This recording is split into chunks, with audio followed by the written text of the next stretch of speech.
السلام علیکم ناظرین، میں ہوں صوبیہ رضوی اور آپ دیکھ رہے ہیں DNN نیوز۔ آئیے نظر ڈالتے ہیں اب تک کی ہیڈ لائنز پر۔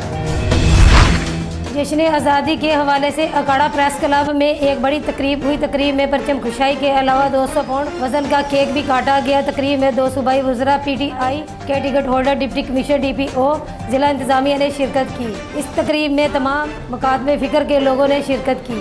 تقریب میں شہباز شاہین صدر پریس کلب کی جانب سے مہمان و شیلڈ بھی تقسیم کیے گئے۔ اس موقع پر صوبائی وزیر اعظم عالم نے کہا ہے کہ پوری دنیا نے عمران خان کی پالیسیوں کو سراہا ہے۔ دیگر مقررین نے کہا کہ ہمیں اس عزم کا ارادہ کرنا ہے، اسلامی صلاحی ریاست بنانے میں اپنا اہم کردار ادا کریں گے اور دعا کریں اللہ پاک اس آزادی کی نعمت سے ہمارے کشمیری بھائیوں کو بھی نوازے۔ تقریب کے اختتام پر ملک پاکستان کی سلامتی کے لیے دعا کی گئی۔ رپورٹ حوالہ Yousuf Nadeem, bureau chief district Okara.